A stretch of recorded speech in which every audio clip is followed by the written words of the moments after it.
على جبل إيفرست حتى لو عملت كل حاجة صح ممكن برضو تموت. دون كاش كان عارف كده. هو كان ولد ريفي من أوهايو وبنى حياته بنفسه من الصفر. خسر 3 صوابع في جبل وجزء من مناخيره في جبل تاني وبرضه كمل. في الليلة اللي قبل ما يسافر لإيفرست كتب في دفتر الامتنان بتاعه وقال إنه ما عندوش ندم، وقال إنه تصالح مع الحياة والموت. الحاجة اللي دون عمره ما قدر يتصالح معها واللي محدش حذره منها هي اللي حصلت له فعلا على بعد 80 قدم من القمة. فرانسيس أرسنتيف وجوزها عملوا إعادة تمويل لبيتهم عشان يمولوا رحلة التسلق بتاعتهم. كانت على بعد ساعات من إنها تبقى أول ست أمريكية توصل لقمة إيفرست من غير أسطوانات أكسجين. لما كانت محتاجة مساعدة أكتر حاجة كان فيه متسلقين تانيين واقفين جنبها بالضبط. شافت كل واحد فيهم وهو بيمشي ويسيبها. وكلبنا داش قضت 18 سنة بتكافح عشان تستحق مكانها على الجبل ده، وكانت بتتدرب على سلالم المعابد وهي شايلة 30 كيلو على ظهرها عشان ما كانش معاها فلوس لأي حاجة تانية. قبل ما تسيب البيت وعدت أمها وفت بوعدها. هي بس ما رجعتش البيت بالطريقة اللي كانت تقصدها. 3 متسلقين، 3 حكايات. جبل واحد كان خلاص قرر. هما كانوا ميتين بالفعل على جبل إيفرست. 23 مايو 2019 على ارتفاع 27 ألف قدم جبل إيفرست. متسلقة بتحاول تنزل خطوة كمان، رجليها مش راضية تتحرك. الرياح بتصرخ جنب قناع وشها بسرعة 40 ميل في الساعة. نظارتها بتتعتم مع كل نفس بتاخده. بصعوبة كل خطوة بتحسها كأنها ماشية في خرسانة. من 3 ساعات كانت واقفة على قمة العالم، رفع إيديها بانتصار وبتبتسم للكاميرا. المفروض إن الجزء الصعب خلص، هي وصلت للقمة، هي كسبت. طب ليه جسمها رافض يتحرك؟ تحتها على طول وش الشربة بتاعها متلخبط بين الذعر والاستسلام، لأنه عارف اللي هي لسه مش عارفاه. هو كان عارف من 18 ساعة لما كانوا بيتسلقوا وبيعدوا من نفس المكان ده وترجاها ترجع. هو كان عارف اللي مخها المحروم من الأكسجين مش قادر يستوعبه. هي ميتة بقالها ساعات، هي بس لسه مش عارفة. من الوعد اللي قطعته لأمها للرسالة اللي هتكسر قلب أمة كاملة. دي قصة كلبانة داش. أهلا بكم في الإكستريم. لو كنت قلت لكلبانة داش وهي عندها 30 سنة إنها في يوم من الأيام حتقف على قمة جبل إيفرست، غالباً كانت حتضحك في وشك، لأن ما فيش أي حاجة في خلفيتها كانت بتقول إنها متسلقة جبال محترفة.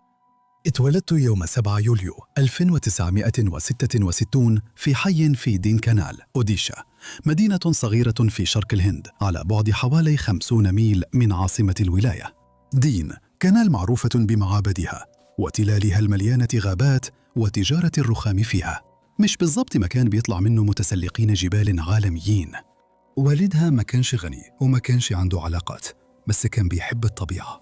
في الويك اند كان بياخد كلبانة الصغيرة يتمشوا حوالين التلال اللي جنبهم، وكانوا بيطلعوا جبل كابيلاس اللي هو جبل بسيط عليه معبد فوق بيجيلوا الحجاج مش متسلقي الجبال. كانوا بيتسلقوا بالجزم العادية من غير معدات فخمة، بس أب وبنته ماشيين وسط الغابات. أمها كانت هي السند العاطفي للعائلة، تقليدية ومخلصة، من نوع الأمهات اللي بتحب بنتها يكون عندها استقرار وأمان. وكلبانة أدت لها ده بالضبط. كانت طالبة شاطرة، وبعد كده حصلت على شهادة القانون سنة 1991. في منتصف العشرينات من عمرها كلبانة كانت محامية بتشتغل. اتجوزت الدكتور سيتاكانتا داش. كان عندها حياة عادية ومستقرة ومن الطبقة المتوسطة في مدينة هندية صغيرة. كانت بتروح المحكمة وبتتعامل مع القضايا وعايشة الحياة اللي أمها كانت بتتمنى لها. لو كنت قابلت كلبانة سنة 1996 وهي عندها 30 سنة، ما كانش في أي حاجة تدل إنها خلال 10 سنين هتكون واقفة على قمة جبل إيفرست، لأنها في السن ده كانت محامية بتحب المشي في الجبال وخلاص على كده. لكن بعد كده حصل تغيير. يمكن يكون السبب هو الرحلات اللي كانت بتعملها وهي صغيرة مع والدها. ويمكن يكون شعور بالقلق اللي بيجي لما تكتشف إن حياتك المستقرة بقت أضيق من إنها تكفيك. يمكن يكون مجرد صوت جوه دماغها كان بيقول هو ده كل اللي في الحياة؟ أياً كان السبب، في سنة 2001 وهي عندها 35 سنة، كالبانا داش سجلت في معهد تسلق الجبال في الهيمالايا في دارجيلينغ علشان تاخد كورس أساسي في تسلق الجبال. في السن ده إنك تبدأ رياضة نخبوية يعتبر شيء نادر جداً، خصوصاً في رياضة متعبة جسدياً زي تسلق الجبال على ارتفاعات عالية، اللي كل سنة من عمرك بتقلل من قدرة رئتيك واستشفاء عضلاتك وقدرة جسمك على التكيف مع الظروف القاسية. خليني أوضح لك الصورة أكتر.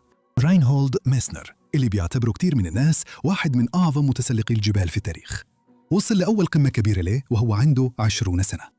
إد ويسترز أسطورة تانية في الرياضة دي بدأ يتسلق بشكل جدي وهو عنده 16 سنة. جونكو تابي أول ست وصلت لقمة إيفرست بدأت تتسلق الجبال وهي عندها 22 سنة.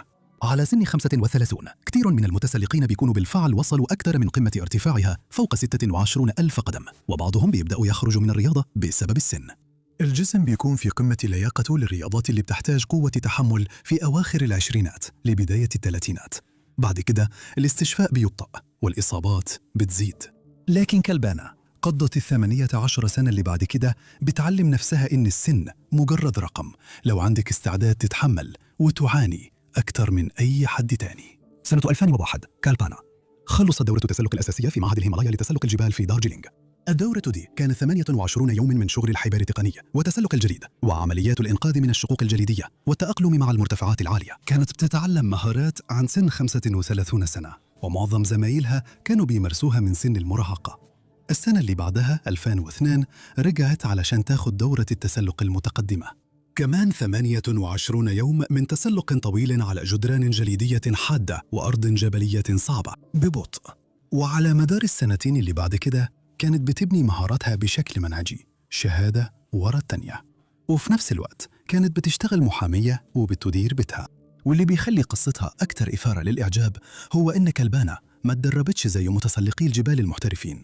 عشان تتدرب زي المحترفين محتاج معدات متخصصة ومحتاج تاخد أجازات من الشغل، وكمان لازم تكرر ده سنة ورا سنة عشان تبني المهارات اللي فعلا بتفرق. وفي الهند لو أنت مش في الجيش ومش غني، النوع ده من التدريب ببساطة مستحيل. كالبانا ما كانش عندها لا الوقت ولا الفلوس، فابتكرت حلول بنفسها. قريب من بيتها في دينكانال كان جبل كابيلاس، نفس القمة اللي كانت بتطلعها وهي صغيرة مع والدها. عند سفحه كان فيه معبد هندوسي بتوصله عن طريق 1352 درجة حجر محفورين في الجبل. الحجاج كانوا بيطلعوا الدرج ده علشان يعبدوا. كالبانا كانت بتطلع الدرج ده علشان تتدرب كل يوم ولسنين. كانت كالبانا بتشيل شنطة وزنها 66 باوند على كتفها وتطلع 1352 درجة. دول 5 مرات طلوع و5 مرات نزول، يعني أكثر من 13,000 درجة في كل تمرين لوحدها ولسنين. معظم الناس ما يقدروش حتى يتخيلوا كمية المعاناة اللي بتفرضها على نفسك دي، بس ده اللي لازم تعمله لما تبدأ عند سن 35 من غير فلوس ولا أي دعم. أنت بتخلق لنفسك جبل لأنك مش قادر تروح للجبال الحقيقية. في سنة 2003 وهي عندها 37 سنة، كالبانا انضمت لبعثة عشان تحاول تتسلق جبل ساتابانث وجبل باجاراتي في أوتراخاند. دي كانت قمم جبال خطيرة ارتفاعها 22,000 قدم.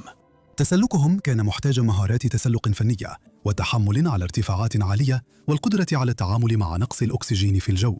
هي وصلت لقمة الاثنين. بالنسبة لها ده كان الدليل النهائي إنها تقدر تتسلق جبال حقيقية، فركزت على جبل إيفرست. في سنة 2004 وهي عندها 38 سنة، كالبانا وصلت نيبال علشان تجرب تتسلق جبل إيفرست لأول مرة. جمعت الفلوس بأي طريقة قدرت عليها من مدخراتها الشخصية وتبرعات بسيطة من شركات وكمان قروض. تكلفة الرحلة كانت أكثر من اللي أغلب الناس في دينكانال بيكسبوه في 5 سنين. عادوا من خلال شلال كومبو الجليدي، المتاهة المرعبة دي اللي أبراج الجليد فيها بتتحرك وبتقتل متسلقين كل موسم. وعدت من خلال الكويم الغربي وتسلقت وجه لوتسي. وصلت للمعسكر الثالث على ارتفاع تقريباً 23,950 قدم، يعني كانت ناقصها 2,300 قدم بس عشان توصل لمنطقة الموت. وساعتها الجو اتقلب، رياح تيار نفاث وظروف ضبابية تماماً، وعاصفة من النوع اللي بيخلي محاولة الوصول للقمة انتحار. فريقها نزل. المحاولة الأولى اتسجلت رسمياً كفشل، بس إنها توصل ل 23,950 قدم وهي عندها 38 سنة، وابتدت تتسلق الجبال وهي عندها 35. ده لوحده إنجاز لمعظم الناس. كالبانا شافته مجرد تجربة تدريبية. المرة الجاية كانت تقدر تروح أبعد. في 2006 وهي عندها 40 سنة حاولت تاني. المرة دي وصلت أعلى بكتير. وصلت للمعسكر الرابع على ارتفاع حوالي 26,000 قدم، حتى إنها بدأت محاولة الوصول للقمة وطلعت لحد 26,400 قدم، يعني كانت فاضلها 2,600 قدم بس على القمة. لكن مرة تانية الظروف الجوية ضربت، إمدادات الأكسجين قلت، كان لازم تنزل. تقدر تتخيل ده؟ محاولتين وفشلت فيهم الاثنين. في المرحلة دي أغلب الناس كانوا حيستسلموا، أغلب الناس كانوا حيقولوا أنا عملت اللي عليا. وصلت ل 26,400 قدم، ده أعلى من 99.9% من البشر اللي ممكن يطلعوا عليه في حياتهم. ده كفاية. لكن كالبانا ما كانتش زي أغلب الناس. هي اكتشفت إنها دائما كانت أقرب مما أي حد كان يتخيل. في 2008 وهي عندها 42 سنة بدأت تجهز لمحاولتها الثالثة، وهنا بدأت المعاناة الحقيقية، لأن المشكلة ما كانتش في قدرتها أو عزيمتها، كانت في الفلوس. دايما بتكون الفلوس هي المشكلة لما تحاول تعمل حاجات استثنائية وانت جاي من خلفية عادية. الرحلة كانت بتكلف مئات الآلاف من الروبيات، أكتر من اللي أغلب الناس في دين كنال بيكسبوا في 5 سنين. رسوم التصاريح لوحدها كانت 11,000 دولار أمريكي، وكمان كان فيه المعدات والمرشدين والشيربة وأنابيب الأكسجين والأكل والمواصلات والسكن. هي كتبت خطابات لحكومة ولاية أوديشا تطلب دعم وما حدش رد عليها. قدمت على منح من وزارة الرياضة، ما فيش حاجة حصلت. اتواصلت مع هيئة الرياضة الهندية وما فيش رد خالص. فكالبانا راحت على طول للشركات، جمعت التمويل، تبرع شركة ورا التانية، وكانت بتتوسل لكل واحدة فيهم إنهم يصدقوا فيها لما الحكومة ما صدقتش. باعترافها هي نفسها وضعها المالي كان ضعيفاً جداً ومعزوز، كانت بترهن مستقبلها عشان جبل. لو فشلت للمرة الثالثة كانت هتخسر كل حاجة، لا رعاة ولا دعم، بس ديون. لكن كان في حاجة تانية بتحركها، كانت بتحركها أكثر من مجرد الطموح الشخصي. وقالت بعدين أنا عايزة أثبت للعالم كله إن الستات الأودية مش أقل قدرة في مواجهة تحديات المغامرة. الموضوع كان عن تمثيل ولايتها وجنسها، وإثبات إن ست من الطبقة المتوسطة من مدينة صغيرة ممكن تقف في مكان ما وقفش فيه غير النخبة قبل كده. وفعلا عملتها. في يوم 21 مايو 2008 حوالي الساعة 11:30 صباحا بتوقيت نيبال، كالبانا داش وصلت قمة جبل إيفرست عبر مسار الحافة الجنوبية الشرقية، ورفعت علم الهند على ارتفاع 29,000 قدم فوق سطح البحر. وبكده بقت أول شخص من أوديشا يقف على قمة العالم. بعد 7 سنين من بداية تسلق الجبال وهي عندها 35 سنة، و3 محاولات و2 فشل ونجاح واحد، ولسه كانت بتبتدي. القمة دي ما أثبتتش بس إنها تقدر تتسلق إيفرست، دي أثبتت إن تجاهل الشك كان ليه نتيجة وحدودها ممكن تتغير. في يونيو 2010 وهي عندها 44 سنة حاولت تتسلق جبل دينالي في ألاسكا، أعلى قمة في أمريكا الشمالية. دينالي معروف بجوه القاسي وتسلقه الصعب، ونسبة النجاح فيه حوالي 50% بس. هي نجحت. في أكتوبر 2014 وصلت لقمة كليمنجارو في أفريقيا. بعد كده سنة 2015 كانت سنة الانطلاقة بالنسبة لها. في يناير وصلت لقمة أكونكاغوا، أعلى قمة في أمريكا الجنوبية. وفي يوليو وصلت لقمة جبل إلبروس في روسيا. ما بين 2008 و2016 كالبانا تسلقت بشكل منهجي بعض من أعلى القمم على وجه الأرض. أصبحت واحدة من قلة قليلة من النساء الهنديات اللي حققوا الإنجاز ده. وبصراحة ده لسه واحد من أكثر إنجازات التسلق إثارة للإعجاب في تاريخ الهند. بالنسبة لكلبانا، الموضوع عمره ما كان مجرد إنجاز شخصي. كل قمة كانت بمثابة بيان، وكل صورة كانت رسالة برضه. الستات من المدن الصغيرة في الهند يقدروا يعملوا كده. ثقافة شعب أوديشا تستحق التقدير، وإنك تبدأ متأخر مش معناه إنك مش هتقدر تخلص. وفي 2017 عملت حاجة رسخت إرثها أكثر من أي قمة وصلت لها. هي تبرعت بكل معدات التسلق بتاعتها من رحلة إيفرست سنة 2008 لمتحف ولاية أوديشا. بدلة التسلق بتاعتها، قناع الأكسجين، البوت بتاعها، الفؤوس الجليدية، وكل حاجة ساعدتها توصل لقمة العالم. ليه؟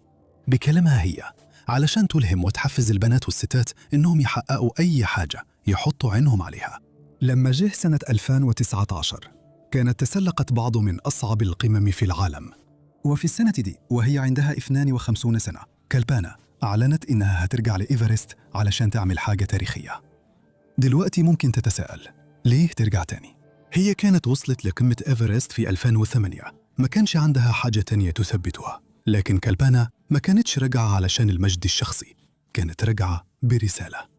البعثة كانت اسمها بعثة الثلاث سيدات، ودي كانت أول مرة ستات من الهند ونيبال والصين يحاولوا يتسلقوا إيفرست مع بعض كفريق موحد. كلبانا كانت هتمثل الهند. خانشي مايا تامانج أول ست من نيبال وصلت لقمة إيفرست، وسفيرة النوايا الحسنة لهيئة الأمم المتحدة للمرأة كانت هتمثل نيبال. ليامو ما من الصين كانت هتكمل الثلاثي. البعثة نظمها الأسطورة بيمبا دورجي شيربا اللي طلع قمة إيفرست 18 مرة، ومعاه رقم قياسي في موسوعة جينيس. مجلس السياحة النيبالي وصف البعثة دي إنها رائدة، كانت معمولة عشان تروج لحملة زوروا نيبال 2020 وتوصل رسالة عن قدرات الستات في رياضات المغامرة. دي كانت رسالة عن تمكين المرأة والتعاون الإقليمي وكسر الحواجز. بس كان في كمان حاجة أعمق، حاجة شخصية. في عيد الأم يوم 12 مايو 2019 كلبانا نشرت صورة على السوشيال ميديا من المعسكر الأساسي لإيفرست على ارتفاع 17500 قدم. الصورة كانت بتبين والدتها سيلا بليداش، الست اللي ربتها في المدينة الصغيرة دي، واللي وقفت جنبها حتى لما الحكومة ما ساعدتهاش، واللي شافت بنتها وهي بتجري ورا حلم مستحيل لمدة 18 سنة. وكلبانا كتبت رسالة بالأوديا جنب صورة والدتها: بوآسيشي إيفرست، يا أمي أنا جاية من إيفرست. كانت وعد من بنت لأمها، وبقت الجملة اللي بتطارد كل اللي يعرفوا القصة دي، لأن كلبانا داش فعلا رجعت من إيفرست ووفت بوعدها لأمها. هي بس ما رجعتش البيت بالطريقة اللي كانت تقصدها. 20 مايو 2019 المعسكر الأساسي لإيفرست. كلبانا واقفة برا بتتفرج على الجبل، جنبها المرشدين المتمرسين والشربة واقفين بيتفرجوا بقلق، لأنه كان في حاجة غلط في الجبل في ربيع 2019. وأي حد كان بيتسلق إيفرست بقاله سنين كان حاسس بالده. أول حاجة، إعصار فاني ضرب في أول مايو. العاصفة دمرت حوالي 100 خيمة في المعسكر الثاني، ودفنت المعدات تحت حوالي قدمين من الثلج، وخلت جدول التأقلم بتاع الموسم كله يتلخبط. الفرق اللي كان المفروض تتنقل بين المعسكرات كانوا محبوسين في المعسكر الأساسي مستنيين الجو يتحسن. وثاني حاجة، نيبال أصدرت 381 تصريح تسلق الموسم ده، وده رقم قياسي. ولما تضيف شيربا وطاقم الدعم كان فيه ما بين 750 و900 شخص بيحاولوا يوصلوا لقمة إيفرست في فترة قصيرة من الجو الكويس، وده أكثر عدد في تاريخ الجبل. بس الأهم من كده، المشكلة كانت في فترة الجو الكويس نفسها. عادة إيفرست بيدي من 7 ل 11 يوم صافي للوصول للقمة، وده بيكون متوزع على كذا أسبوع في شهر مايو. الفرق المختلفة بتقدر توزع محاولاتها، في ناس بتطلع بدري وناس بتطلع متأخر، الزحمة بتتوزع.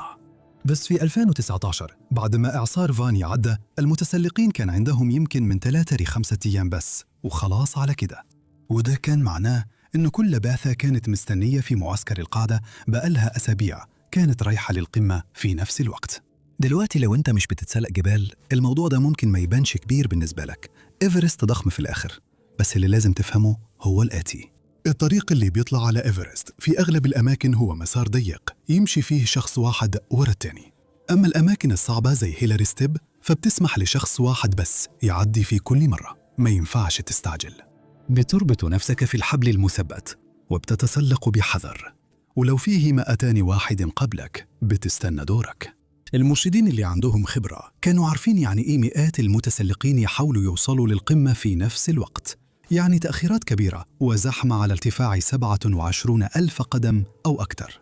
المتسلقين بيستهلكوا الأكسجين بتاعهم وهم واقفين مكانهم بس. الناس بتقعدوا 12 أو 15 أو حتى 18 ساعة في منطقة الموت، مع إنهم المفروض يقعدوا هناك 10 ساعات بس، وده معناه إنهم هيتجاوزوا حدود الأمان وحيخلص منهم الأكسجين، وده معناه إن في ناس هتموت. بس كلبانة كانت وصلت لقمة إيفرست قبل كده في سنة 2008، كانت عارفة الجبل ده كويس، ومن ساعتها قضت 11 سنة بتتسلق أعلى قمة في كل قارة. هي كانت اتسلقت جبال كتير من غير أكسجين، وفي سن 52 سنة كانت واحدة من أنجح المتسلقات في الهند. وهي ما كانتش هنا عشان المجد الشخصي، هي كانت هنا عشان توصل رسالة عن تمكين المرأة والتعاون الإقليمي. مجلس السياحة النيبالي وصف الموضوع إنه حاجة غير مسبوقة، والإعلام كان بيتابع. في نفس الأسبوع ده متسلقة تانية اسمها أنجالي كولكارني ماتت في ظروف شبه متطابقة تقريباً. طريق مختلف، قرارات مختلفة، نفس الجبل، نفس الزحمة، نفس العد التنازلي اللي مش باين. فبرغم الزحمة وبرغم ضيق نافذة الطقس وبرغم كل حاجة، كان المرشدون ذو الخبرة قلقين منها.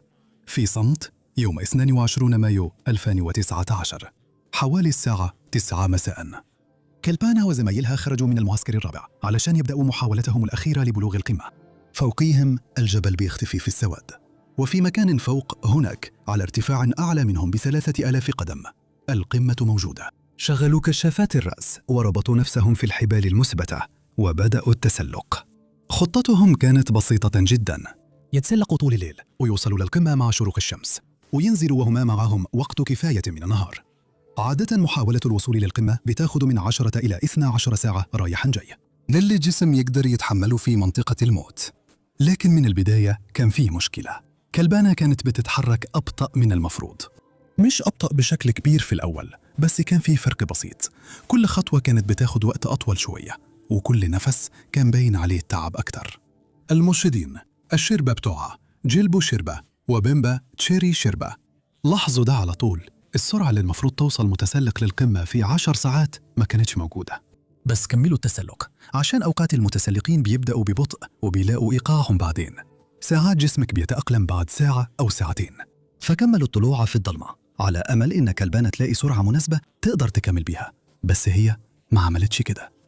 في الحقيقة بحلول الساعة 2:30 صباحاً، عند حوالي 27500 قدم في مكان اسمه البلكونة، كلبانة وقفت واتكأت على الصخرة. نفسها كان ثقيل حتى وهي مرتاحة. البلكونة عادة الناس بتوصلها بعد 4 ل 5 ساعات من مغادرة المعسكر الرابع. في الوقت ده كانت بتتسلق بقالها حوالي 5 ساعات ونص. قدامها كان شي ويليام لسه بيتحركوا لفوق بثبات وبالسرعة اللي محتاجينها عشان يوصلوا للقمة ويرجعوا بأمان. وتحت على الحبل جيلبو شيربا بيتابع كلبانة وقلقه بيزيد عليها. بياخد باله من نفسها التقيل وسرعتها البطيئة وطريقتها وهي متكئة على الجبل كأن الوقوف نفسه مجهود. شاف ده قبل كده مع متسلقين تانيين، هو عارف ده معناها إيه. بيطلع عندها ديدي بيقولها مستخدم الكلمة الهندية المحترمة للأخت الكبيرة، لازم نرجع، انتي مش بتتحركي كويس. لكن كلبانة هزت راسها، هي بس بتاخد نفسها. بتقوله إنها هتبقى كويسة كمان دقيقة، انت ماشي ببطء قوي. جيلبو بيكمل، بالسرعة دي مش هتوصل للقمة غير متأخر جدا، لازم ننزل دلوقتي. لكنها أشارت له بإيدها إنه يسيبها. جيلبو حاول تاني وبإلحاح أكتر المرة دي، جسمك بيقولك توقفي. لو رجعنا دلوقتي نقدر نرجع للمعسكر الرابع بأمان، لسه عندنا وقت. لكن كلبانة بدأت تتحرك تاني خلاص، وبتوصل للحبل اللي فوقيها وبتستعد تكمل التسلق. على مدار الساعة الجاية وكلبانة بتتسلق ببطء فوق الشرفة، جيلبو وبيمباتشيري بيحاولوا يقنعوها تنزل، أكتر من مرة نبهوا إنها بطيئة، بيقولوا لها قد إيه لسه فاضل لها طريق، وبيشرحوا لها إنها مش هتلحق توصل للقمة وترجع بأمان. وهي ماشية بالبطء ده، وكل مرة كلبانة بترفض. تقدر تتخيل تكون مكانها في اللحظة دي؟ أنت عندك 52 سنة، في سن أغلب المتسلقين المحترفين بيعتزلوا فيه. قضيت 18 سنة بتثبت إنك تستحق تكون في الجبال دي، وإنت مش هنا علشان نفسك، إنت هنا علشان رسالة. الإعلام بيتابعك، بلدك كلها بتتفرج عليك. دي مش مجرد محاولة تسلق تانية، دي رسالة. ودلوقتي الشربة بتوعك بيقولوا لك تستسلم، ترجع، تنزل وتفشل. زمايلك وصلوا للقمة وهم دلوقتي بينزلوا بأمان. لو رجعت دلوقتي الرحلة مش هتكتمل، الرسالة هتضعف، الصور هتوري 2 ستات مش 3. بعد كل التخطيط وكل اهتمام الإعلام وكل التعاون الرائد بين 3 دول، انت اللي مش هتوصل. وكمان في حاجة أعمق من كده، انت طلعت قمة إيفرست قبل كده، انت عارف الموضوع محتاج ايه. انت مش متسلق مبتدئ، وفي صوت جواكي بيقول انت كلبانة داعش، انت عملتي ده قبل كده، انت بس يومك بطيء شوية، تقدري تكمل، دايما بتقدري. ده مش غرور، دي ثقة بنت على مدار 18 سنة من رفض الاستسلام، ومن إثبات إنه كل الناس غلط، ومن تحقيق حاجات الناس قالت إنها مستحيلة، على واحدة من مدينة صغيرة بدأت عند سن 35 ومن غير فلوس. فكلبانة بتاخد قرارها. هي ما سمعتش تحذيرات الشربة بتاعها، فضلت تتسلق ساعة ورا ساعة وخطوة ورا خطوة متعبة، وبتتحرك ناحية القمة اللي قدامها على طول.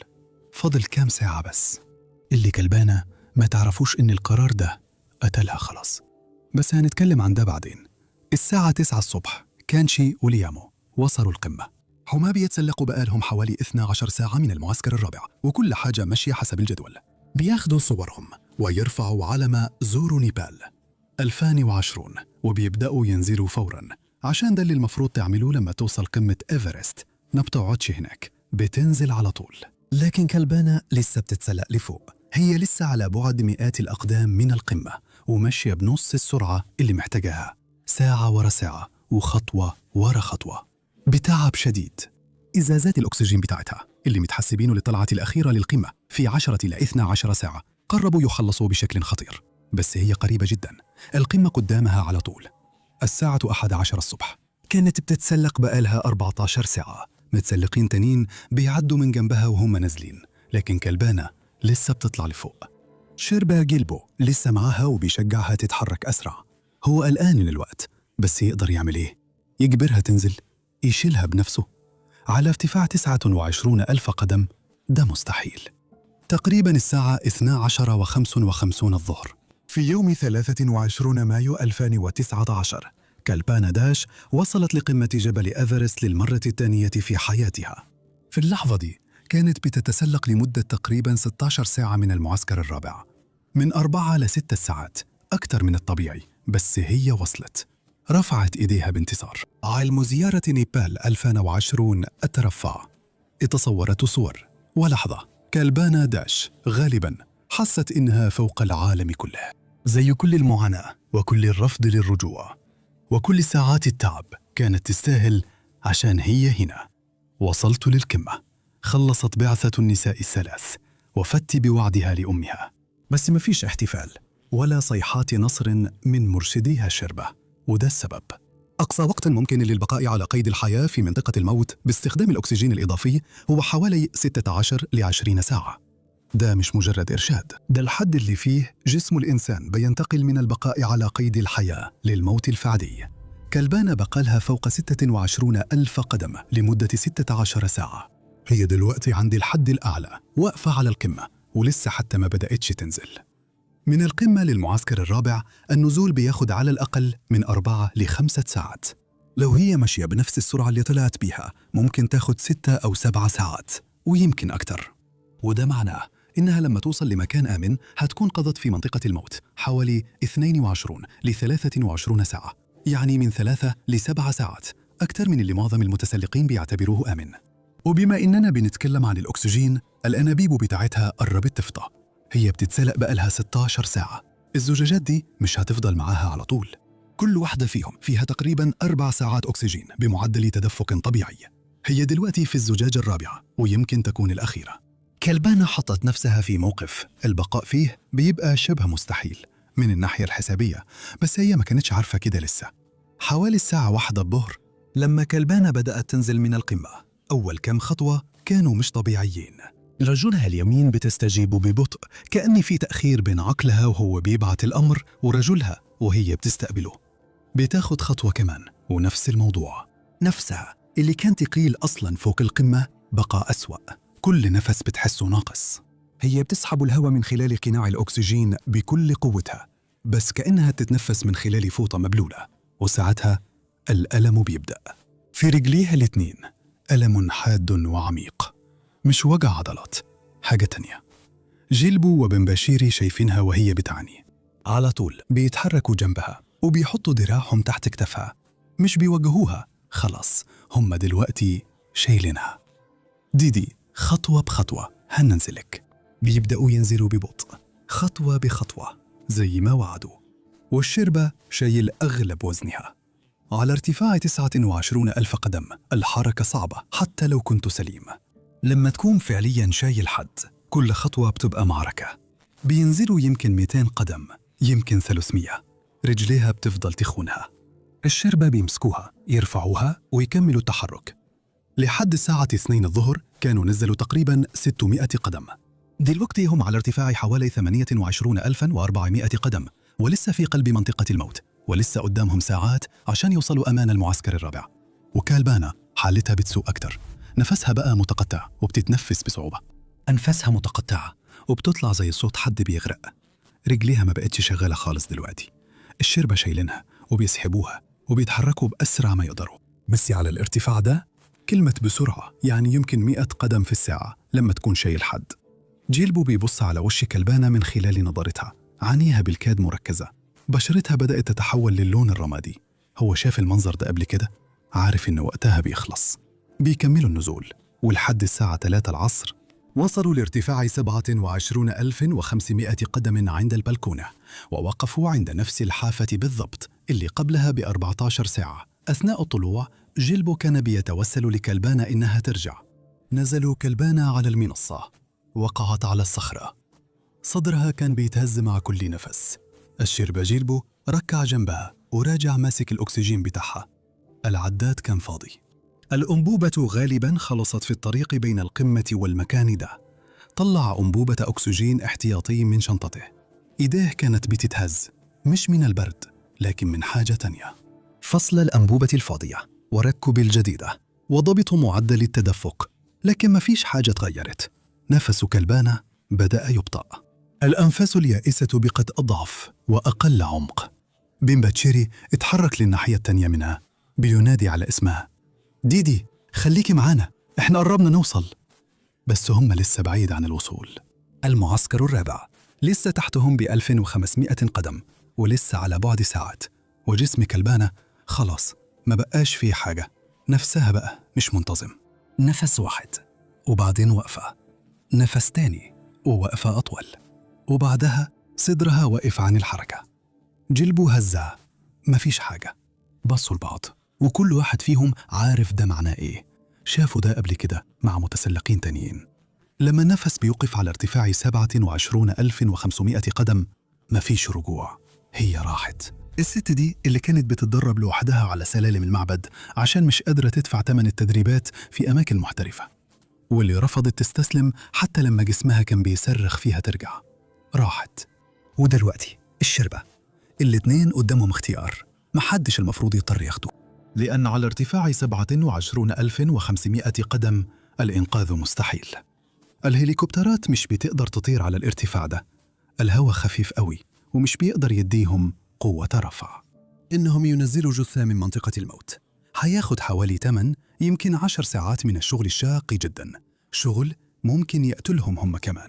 كان ممكن يفضلوا معاها ويموتوا أو يسيبوها ويعيشوا. هم اختاروا يعيشوا، لأن لو ما عملوش كده عائلتهم هتدفنهم هم كمان. جيلبو بيطلع الحبل من شنطته وبيربط جثتها في جنب الجبل عشان ما تقعش أثناء عملية الاسترجاع اللي هتحصل بعدين. وبعدين بيبعدوا عن كلبانة داش وبيبدأوا ينزلوا ناحية المعسكر الرابع. بعد 5 أيام في 28 مايو 2019 فريق من الشيربا قدروا يرجعوا جثتها بنجاح في عملية استرجاع خطيرة. نقلوا جثتها تدريجياً من فوق الجبل لحد معسكر القادة، وبعد كده تم نقل الجثة للوكلة، وبعدين اتنقلت بالطيران لكاتماندو عشان الإجراءات الرسمية. في 2 يونيو 2019 جثة كلبانا وصلت لمطار بيجو باتنايك الدولي في بوبانيشوار أوديشا. أخوها براديب اللي كان سافر لكاتماندو عشان يستلم جثتها رجع معاها للبيت. في مجمع استاد كالينغا جثتها فضلت هناك حوالي ساعة تقريباً، وكان فيه مئات الناس مجتمعين عشان يودعوها الوداع الأخير. معدات التسلق اللي كانت تبرعت بها لمتحف ولاية أوديشا سنة 2017 اتعرضت كتحية لها. لما بفكر في اللحظات الأخيرة لكلبانا عند البلكونة بفكر يا ترى إيه كان بيدور في دماغها ساعتها؟ يا ترى كانت عارفة وقتها؟ يا ترى فهمت إنه الشيربا كانوا عندهم حق من 18 ساعة فاتت؟ يا ترى فكرت في صورة والدتها في الوعد اللي قطعته بوشي إيفرست؟ يا أمي أنا جاية من إيفرست. هي فعلا رجعت من إيفرست ووفت بوعدها، هي بس ما رجعتش البيت بالطريقة اللي كانت تقصدها. ويمكن ده أكتر جزء قاسي في القصة دي، لأن كلبانا حققت حاجة استثنائية. هي بقت أول شخص من أوديشا يوصل لقمة إيفرست، ورجعت لإيفرست في 2019 للأسباب الصح، علشان تلهم الستات وتنشر السلام وتثبت إن البداية المتأخرة وقلة الإمكانيات مش لازم يمنعوا تحقيق الإنجازات الاستثنائية. هي وصلت للقمة ونجحت ورفعت العلم، خدت الصورة، والنجاح قتلها. حمى القمة قوية جدا. الرغبة في النجاح لما تكون ضحيت بكل حاجة بتكون طاغية جدا. وفوق 26 ألف قدم مخك مش بيقدر يميز إمتى الرغبة دي بقت حكم بالإعدام. الجبل مش فارق معاه الوعود ولا الإصرار ولا أحلام 10 سنين، هو بس يهم الوقت. وكلبانا اللي دربت أكتر من أي حد تقريباً وتغلبت على عقبات أكتر من اللي بيواجهها معظم المتسلقين، الوقت خلص منها تقريباً حوالين الساعة 18 من تسلقها. 24 مايو 1998 الساعة 57 دقيقة صباحاً، جبل إيفرست 28 ألف قدم فوق مستوى سطح البحر. هي مش قادرة تتحرك، رجليها بتتني، إيديها متجمدة ومش قادرة تتحرك، عينيها مفتوحة على الآخر وبتبص في الهواء، وكل اللي بتقدر تهمس بيه مرة ورا مرة هو ما تسيبنيش، أنا أمريكي، ليه بتعملوا كده معايا؟ المتسلقين هناك على طول، هي تقدر تشوفهم وتسمعهم، هما بيبصوا لها وبيبصوا لبعض وبعدين مشوا بعيد. هي بتتفرج عليهم وهم ماشيين. قبل اللحظة المؤلمة دي بأيام كلمة واحدة حددت مصيرها، المتسلقة دي خلاص ماتت وهي عارفة كده. فرانسيس أرسنتيف وجوزها سيرجي خدوا قرار من شهور قبل ما يخطوا على جبل إيفرست في 1998. كانوا حيتسلقوا الجبل من غير أكسجين إضافي مع بعض كشركاء متساويين فعلاً. فرانسيس كانت حتبقى أول ست أمريكية توصل لقمة إيفرست من غير أكسجين معبأ، وسيرجي كان حيكون مرشدها هناك. ده كان الحلم. على الورق الخطة دي كانت قوية. سيرجي أرسنتيف الزوج كان واحد من أفضل متسلقي الجبال السوفيات في القرن العشرين. قبل ما يبقى متسلق جبال كان مهندس كهرباء، وصمم أنظمة تثبيت الأقمار الصناعية للمخابرات الروسية. ده حرفياً كان عالم صواريخ وبقى متسلق جبال. إنجازاته كانت بتتكلم عنه، كان واحد من القليلين اللي عايشين ومعاهم لقب الفهد الثلجي، وده وسام بيتمنح للي يطلع على القمم السوفيتية الخمسة اللي ارتفاعها 25 ألف قدم. هو تسلق الوجه الشمالي لجبل أنابورنا بالأسلوب الألبي من غير أكسجين سنة 1991. هو كمان كان تسلق جبل إيفرست قبل كده من غير أكسجين سنة 1990 في رحلة تسلق سلام مشتركة بين أمريكا والصين وروسيا. يعني ده ما كانش طلب صعب عليه. فرانسيس نفسها كانت قادرة. هي كانت واحدة من القليل من الستات في الوقت ده اللي قدروا يوصلوا لقمة جبل دينالي، أعلى جبل في أمريكا الشمالية، بنجاح. هي كانت أول ست أمريكية تتزلج من على جبل إلبروس. بس في حاجة واحدة لازم ناخد بالنا منها.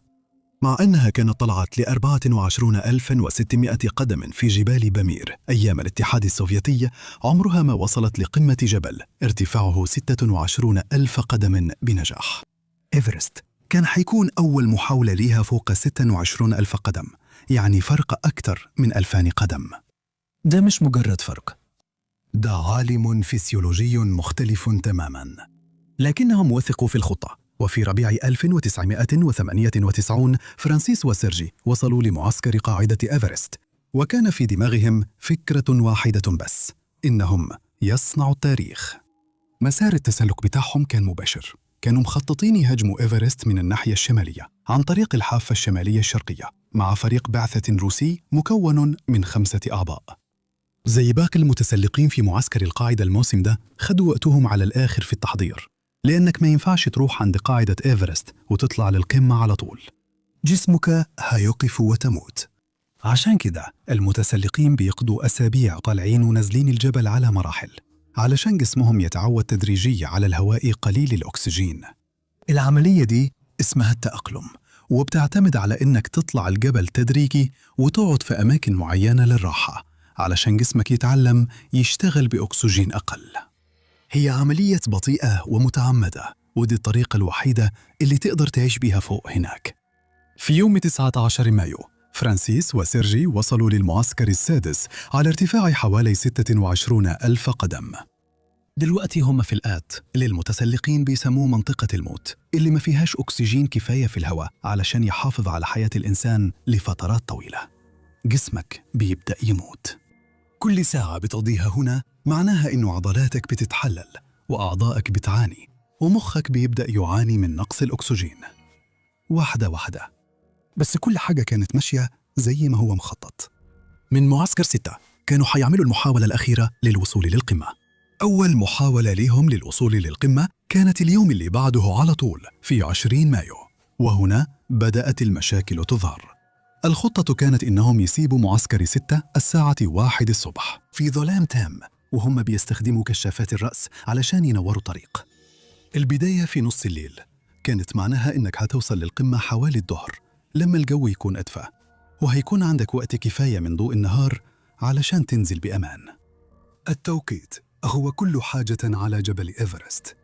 بس لما فرانسيس وسيرجي صحوا الساعة 1 الفجر علشان يبتدوا التسلق، بطاريات الكشافات اللي على راسهم كانت فاضية. البرد الشديد على ارتفاع 26,900 قدم قضى عليها. من غير كشافات ما قدروش يتحركوا بأمان في المناطق الصعبة من جبل إيفرست في الظلمة، فكان لازم يستنوا لحد الشمس ما تطلع الساعة 6:30 صباحاً. ولما بدأوا التسلق أخيراً كانوا ضيعوا بالفعل 5 ساعات ونص. كانوا بيتحركوا أبطأ من اللي خططوا له من غير أكسجين إضافي، ولما وصلوا لمنطقة صخرية صعبة اسمها الخطوة الأولى على ارتفاع حوالي 27,900 قدم، أدركوا إن الحسابات ما بقتش نافعة. كان الوقت اتأخر جداً، لو كملوا كانوا حينزلوا في الظلمة. فقرروا يرجعوا، فرجعوا ونزلوا للمعسكر السادس. ده بقى ليلتين دلوقتي في منطقة الموت. لما سيرجي وصل للخيام راح لخيمة متسلق زميل لي وعضو في الفريق في معسكر القاعدة اسمه أناتولي موشينكوف، وشرح له اللي حصل. أناتولي سمعه، وبعدين عمل حاجة وضحت قد إيه هو كان قلقان. إدى سيرجي بطارية احتياطية وعرض إنه يطلع معاهم في المحاولة الجاية، بس سيرجي قال له شكراً بس لا، إحنا هنكون كويسين، هيحاولوا تاني بكرة. وفي يوم 21 مايو حاولوا تاني، بس المرة دي أجسامهم كانت بدأت تبين عليها آثار تسلق إيفرست من غير أكسجين إضافي. هما بالكاد قدروا يمشوا 300 قدم من المعسكر السادس قبل ما يضطروا يوقفوا. رجليهم كانت تقيلة، نفسهم كان تقيل حتى وهما مرتاحين. تأثير قضاء ليلتين فوق 26,000 قدم بدأ يظهر عليهم، فقرروا يرجعوا تاني لمعسكر 6. محاولة فاشلة تانية. كده بقوا 3 ليالي في منطقة الموت. وفي نفس اليوم ده أناتولي صاحبه وصل قمة إيفرست بنجاح. وفي حوالي الساعة 6 مساء يوم 21 مايو كان أناتولي بالفعل رجع للمعسكر السادس بعدما وصل القمة. سيرجي بارك له على نجاحه واشتكى من محاولاتهم اللي فشلت. أناتولي بص لسيرجي. هو كان عارف إن الراجل ده سبق وتسلق قمة إيفرست قبل كده وعنده القدرة إنه ينجو هناك، بس كمان كان عارف كويس تأثير قضاء 3 ليالي في منطقة الموت على جسم الإنسان. هو نفسه كان لسه واصل القمة في نفس اليوم، وكان عارف بالضبط الحالة اللي لازم تكون فيها عشان تقدر تعيش هناك. وفرانسيس وسيرجي ما كانوش في الحالة دي خلاص، فقال لسيرجي: انزل معايا، ما تحاولش تاني، انت قعدت هنا فوق كتير، أجسامكم بتنهار، كل ساعة بتقعدوها هنا بتضعفوا أكتر مش بتقووا. وسيرجي قال: لا تاني. شكر أناتولي على اهتمامه، بس قال إنهم كويسين، هيرتاحوا يوم كمان، يسيبوا أجسامهم تتعافى وبعدها هيعملوا محاولة أخيرة. دلوقتي قبل ما تفتكر إن ده كان تهور أو غرور، لازم تفهم سيرجي كان بيحسب إيه في دماغه. هو عمل حاجات على الجبال معظم المتسلقين ما يقدروش حتى يجربوها. مراته كانت كمان شاطرة وكانوا تقريبا وصلوا للقمة قبل ما الوقت يجبرهم يرجعوا، والأهم من كده هم كانوا استثمروا كل اللي عندهم في اللحظة دي جسديا وماديا. هم رهنوا بيتهم عشان يمولوا الرحلة دي، وقضوا أسابيع طالعين ونازلين الجبل عشان يخلوا جسمهم يتعود على البرد والهواء الخفيف. وفرانسيس كانت قريبة جدا من تحقيق حلمها، إنها تبقى أول ست أمريكية توصل لقمة إيفرست من غير أكسجين إضافي. ليه تستسلم دلوقتي؟ علماء النفس بيسموا ده مغالطة التكاليف الغارقة. كل ما تستثمر أكتر في حاجة بيبقى أصعب عليك إنك تسيبها وتمشي، حتى لو إنك تمشي هو القرار الصح. عقلك بيقولك إحنا وصلنا لحد هنا وما ينفعش نسيب دلوقتي، ضحينا كتير. ده مش غباء، دي طبيعة بشرية بس. فأناتولي نزل وفرانسيس وسيرجي فضلوا فوق، وبعد 8 ساعات الساعة 2 الفجر يوم 22 مايو خرجوا من معسكر 6 في محاولتهم الثالثة والأخيرة. والمرة دي مهما حصل ما كانوش هيرجعوا، بس من أول لحظة كانوا في ورطة. خطوتهم كانت بطيئة بشكل خطير. دلوقتي قضوا 4 ليالي في منطقة الموت، وده كان ليه تأثير كبير عليهم. كل خطوة كانت كأنهم بيخوضوا في خرسانة، رجليهم كانت بتحرقهم بتعب عميق ومرهق مش بيروح مهما ارتاحوا قد إيه. تحت في معسكر القاعدة أناتولي شابانوف قائد بعثة تانية كان بيتابع فرق التسلق المختلفة من خلال تلسكوب قوي بقوة تكبير 60 مرة. الساعة 10 الصبح بعد حوالي 8 ساعات من بداية فرانسيس وسيرجي في التسلق، شافهم شابانوف عند العقبة الأولى على ارتفاع حوالي 27,900 قدم، حتى من على بعد 10,000 قدم تحتهم، ومن خلال التلسكوب كان يقدر يشوف قد إيه كانوا بيتحركوا ببطء. بحلول الساعة 2 الظهر بعد 4 ساعات من لما تشافوا كانوا لسه وصلوا للخطوة الثانية على ارتفاع 28,250 قدما بس. قطعوا 750 قدما في 4 ساعات، له أقل من 200 قدم في الساعة. بالسرعة دي كانوا بالكاد بيتحركوا. ده كان مشكلة لأن الساعة 2 الظهر وقت حرج على جبل إيفرست. الشمس بتغرب حوالي الساعة 6 المغرب. لو ما كنتش عند أو قريب من القمة قبل الساعة 2 الظهر هتنزل في الضلمة، والنزول في الضلمة على ارتفاع 28,000 قدم وانت مرهق ده حكم بالإعدام. بس فرانسيس وسيرجي كانوا لسه على بعد 800 قدم تحت القمة. كانوا هيحتاجوا على الأقل 4 ساعات كمان عشان يغطوا المسافة دي بالسرعة اللي ماشيين بيها دلوقتي، فكان لازم ياخدوا قرار يرجعوا دلوقتي وينقذوا نفسهم، ولا يكملوا التسلق ناحية الحلم اللي كان مسيطر عليهم هما الاثنين، وهم عارفين إن كل دقيقة بعد الساعة 2 الظهر كانت معناها ضوء نهار أقل للنزول ومساحة أقل للغلط وفرصة أقل إنهم يرجعوا أحياء. كملوا التسلق. في الساعة 5:45 مساء روستام رادجوبوف متسلق تاني من بعثة نجحت توصل للقمة في نفس اليوم كان بينزل لما قابل فرانسيس وسيرجي على المنحدر البسيط على بعد حوالي 300 قدم تحت القمة. روستام كان مرهقا جدا كان بيتسلق من قبل الفجر، وكل اللي كان عايزه دلوقتي إنه يوصل لمكان آمن قبل ما جسمه ينهار. لكن لما شاف فرانسيس وسيرجي، اللي شافه خلاه يوقف. فرانسيس كان حسب تقاريره بيتحرك ببطء مؤلم. هي كانت بتقعد كتير وبتعاني مع كل خطوة. كان واضح جدا لروستام إنه المحاولة دي للوصول للقمة كانت بتاخد منها كل حاجة تقدر تديها. في اللحظة دي الشمس كانت خلاص قربت تغرب، والحرارة كانت بتنخفض بسرعة، ولسه حتى ما وصلوش للقمة.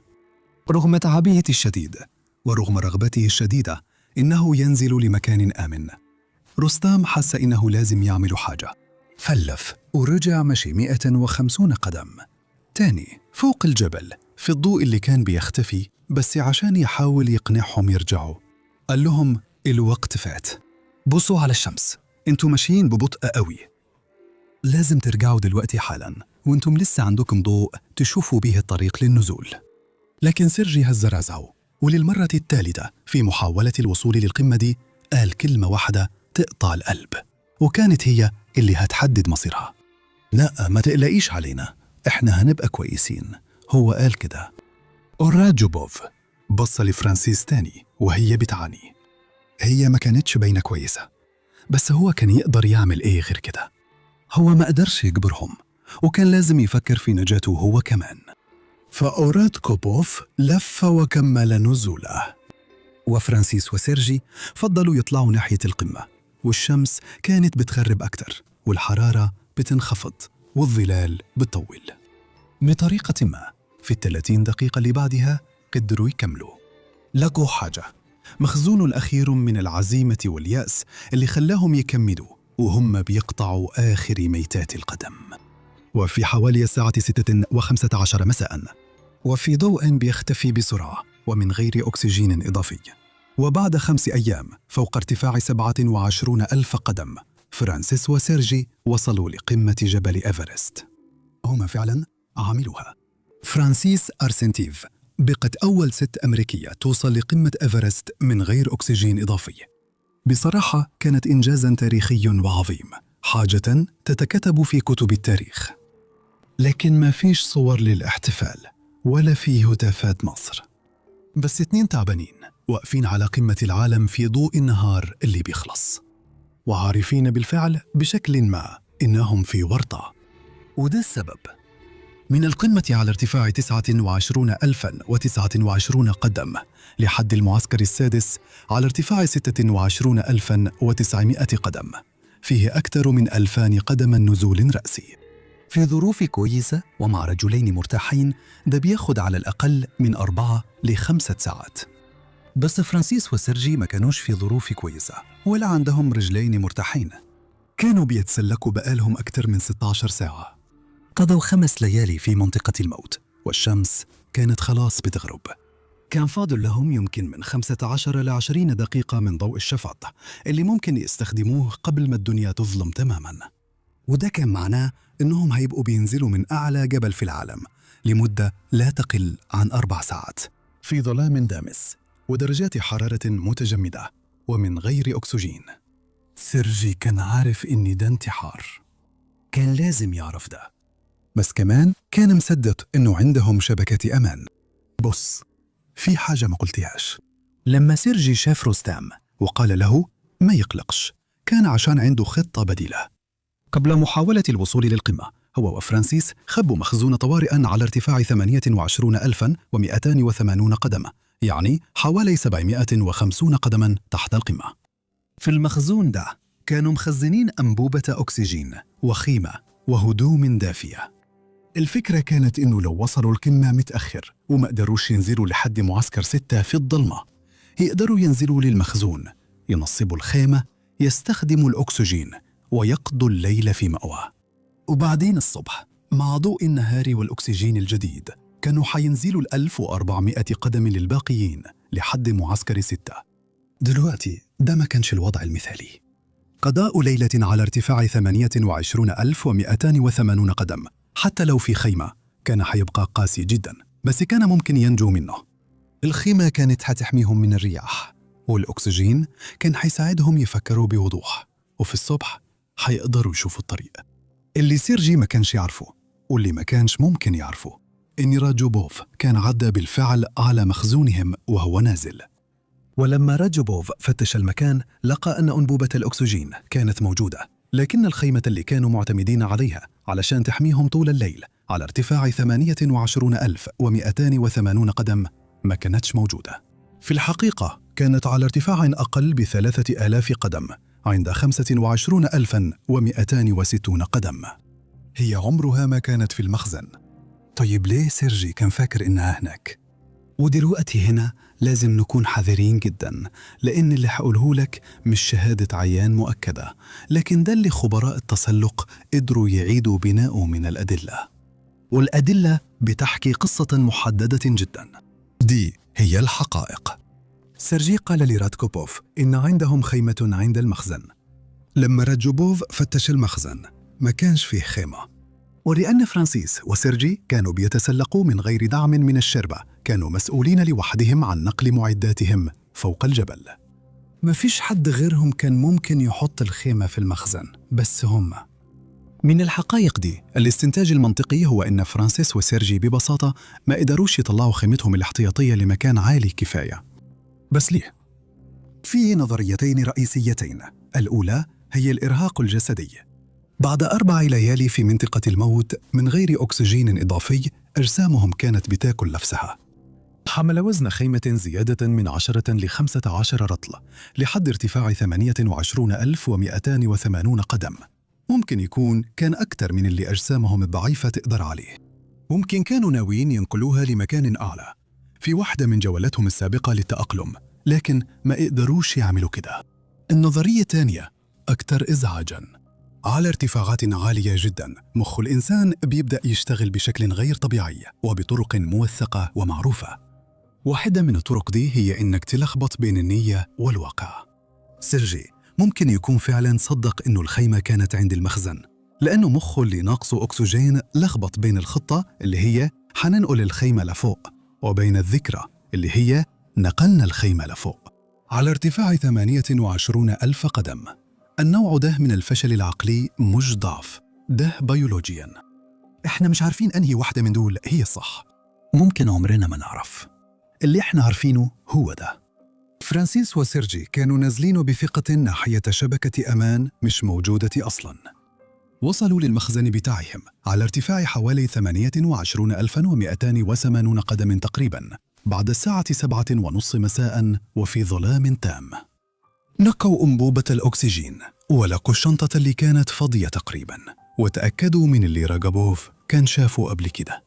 ما كانش فيه خيمة، فكان قدامهم اختيار: يحاولوا ينزلوا كمان 3,000 قدم لتحت لحد مكان الخيمة الحقيقي في الظلمة التامة، أو يستنوا لحد الشروق ويبقى عندهم فرصة أحسن.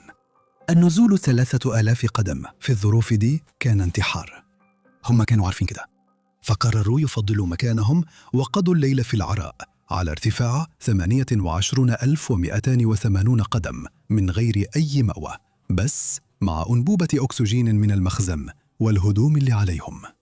تخيل تقعد واقف أو قاعد مكشوف لمدة 10 ل 12 ساعة على ارتفاع يقرب من 28,300 قدم في درجات حرارة ممكن تقتل أغلب الناس في وقت أقل من كده بكتير.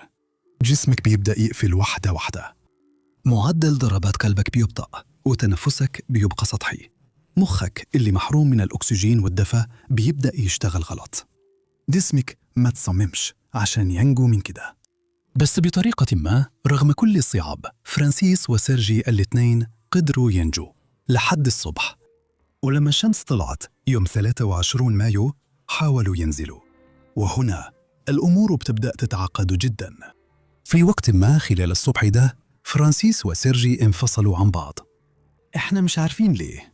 اللي احنا عارفينه إنه ساعة 9:35 الصبح يوم 23 مايو 5 متسلقين من فريق بعثة أوزبكستان كانوا بيحاولوا يوصلوا للقمة. قابلوا سيرجي وهو نازل على ارتفاع 27,700 قدم. أول كلام قالوا كان: فين مراتي؟ هي ما نزلتش؟ قالوا له لأ، ما شافوهاش. ومن غير ما يقول كلمة تانية سيرجي كمل نزوله ناحية المعسكر السادس على ارتفاع 26900 قدم. هو لسه ما كانش عارف هي فين، ما كانش عارف إذا كانت عايشة ولا ماتت. هو كان بس عارف إنها مش تحته. بعد ساعة، الساعة كانت 10:40 الصبح، بعثة أوزبكستان وصلت للحطوة الأولى على ارتفاع تقريباً 27900 قدم. وهناك لقوا حاجة غريبة. شافوا ست واقفة لوحدها متكئة على صخرة. جاكيتها كان مفتوح وما كانتش لابسة حزام التسلق، وده على ارتفاع 27900 قدم. كان شيء غريب جداً. كانت فرانسيس أرسنتيف، ولما قربوا أكتر شافوا حاجة عمرهم ما حينسوها. عيني فرانسيس كانت مفتوحة، بس ما كانتش مركزة على أي حاجة. حدقة عينيها كانت متوسعة، دواير سودة كبيرة ما بتستجيبش للضوء. ده علامة على إصابة شديدة في المخ. صوابعها كانت متجمدة تماماً بعدما قضت الليلة مكشوفة على ارتفاع 28280 قدم. الأنسجة في إيديها كانت تبلورت. رجليها كانت نفس الشيء. تقرير بعثة أوزبك وصفهم إنهم خارج الخدمة. دي طريقة مؤدبة لقول إنهم اتدمروا. هي ما كانتش قادرة تمشي، ما كانتش قادرة تقف. هي حتى ما كانتش قادرة تحط وزنها عليهم. لما المتسلقين حاولوا يحطوا قناع الأكسجين على وشها ما قدرتش تسيبوا عليها. إيديها المتجمدة والمتيبسة كانت بتتلخبط فيه وشالته. ده شكل وذمة المخ الناتجة عن الارتفاعات العالية في مراحلها المتقدمة. بعد 30 ساعة من التعرض على ارتفاع يقارب 28,000 قدم. مخها كان بينتفخ جوا جمجمتها بسبب نقص الأكسجين. الانتفاخ كان بيدمر قدرتها على التحكم في الحركة وقدرتها على تنسيق إيديها ورجليها وحركاتها. بس لسه ما دمرش وعيها. هي كانت واعية، كانت شايفة الناس وكانت سامعة الأصوات، بس ما قدرتش تخلي جسمها يعمل اللي هي محتاجاه. هي كانت بكل معنى الكلمة ميتة بالفعل. جسمها بس لسه ما استوعبش ده. المتسلقين الأوزبك اتصلوا لاسلكياً بمعسكر القاعدة واستشاروا أطباء البعثة. إدولها أدوية وإدولها أكسجين إضافي بمعدل 4 لتر في الدقيقة. دلكوا رجليها وإيديها وحاولوا بكل جهد يرجعوا الدورة الدموية لأطرافها المتجمدة. ولا حاجة، ما كانتش بتبين عليها أي علامات تحسن. كان لازم ياخدوا قرار. فاكر؟ هم نفسهم كانوا بيحاولوا يوصلوا للقمة. كانوا بيتسلقوا من قبل الفجر، وكان فاضل معاهم يمكن شوية طاقة تكفيهم يوصلوا للقمة ويرجعوا ينزلوا بأمان. فقسموا فريقهم. 3 من المتسلقين كملوا ناحية القمة، و2 قعدوا مع فرانسيس. على مدار الساعات اللي بعدها، ال2 دول جربوا كل حاجة قدروا يفكروا فيها، لكن في الآخر واحد ورا التاني اضطروا ياخدوا نفس القرار المستحيل. كان لازم يفكروا في نجاتهم هم كمان. الأكسجين بتاعهم كان بيخلص وأجسامهم كانت بتنهار. فثبتوا فرانسيس في الحبال المثبتة على الجبل. اتأكدوا إن الأكسجين بيوصل للكمامة بتاعتها، وبعد كده سابوها ومشوا يكملوا طريقهم للقمة. في الساعة 26 مساء وقت غروب الشمس، 2 من المتسلقين الأوزبك وهما نازلين بعدما وصلوا القمة حاولوا ينقذوها محاولة أخيرة، وباستخدام الحبال حاولوا ينزلوا فرانسيس من على الجبل. قدروا ينقلوها حوالي 260 قدم لتحت. كان باين إنهم ببطء، لكن بثبات حيقدروا ينقذوها ويوصلوها لمكان آمن. لكن بعدين فرانسيس بدأت تجيلها تشنجات. تورم المخ بسبب وذمة المخ النتيجة عن الارتفاع الشديد وصل لمرحلة حرجة. المتسلقين ما قدروش يحركوها تاني. لو حاولوا ينزلوها وهي بتتشنج هتفلت من الحبال، هتقع. وحتى لو قدروا ينزلوها بأي طريقة، المجهود البدني لسحب شخص بيتشنج من فوق الجبل غالباً حيقتلها أسرع من لو سابوها ثابتة. فثبتوا فرانسيس في الحبل للمرة الأخيرة وتأكدوا إن الأكسجين لسه شغال، وبعدها نزلوا في الضلمة اللي بتتجمع وسابوها تحت الصخرة الصغيرة دي على ارتفاع تقريباً 27,640 قدم. كان ممكن يعملوا إيه تاني؟ ودلوقتي فرانسيس كانت فعلا لوحدها على ارتفاع 27640 قدم، ومربوطة بحبل على جنب جبل إيفرست. وأول ما الشمس اختفت ودرجة الحرارة نزلت والظلمة غطت الجبل، هي دلوقتي بقالها تقريبا 6 أيام فوق ارتفاع 27,000 قدم.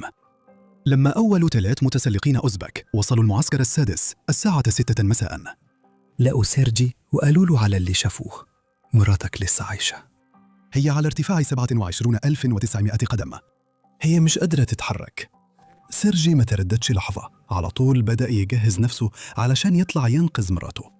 فريق أوزبكستان حاول يساعده، أدوا له أنبوبة أكسجين وشاي ودواء، أي حاجة ممكن تديله وليها فرصة. وهو طالع قابل أوليج غريغورييف، متسلق أوزبكي تاني، وهو نازل للمعسكر السادس حوالي الساعة 48 مساء. سيرجي سأله: فرانونا؟ غريغورييف رد عليه: هي لسه عايشة. وسيرجي كمل يطلع لفوق في الظلمة ناحيتها. دي كانت آخر مرة حد شافه فيها وهو عايش، اللي حصل في ليلة 23 مايو 1998 برضه لغز. مفيش شهود، بس في أدلة اتلاقت بعدين بتحكي جزء من القصة. اللي نعرفه إنه سيرجي وصل لفرانسيس. الفاس الجليدي والحبل بتوعه اتلاقوا على بعد حوالي 150 ل 200 قدم من المكان اللي كانت فرانسيس متمددة فيه الصبح اللي بعده، وده معناه إنه وصل.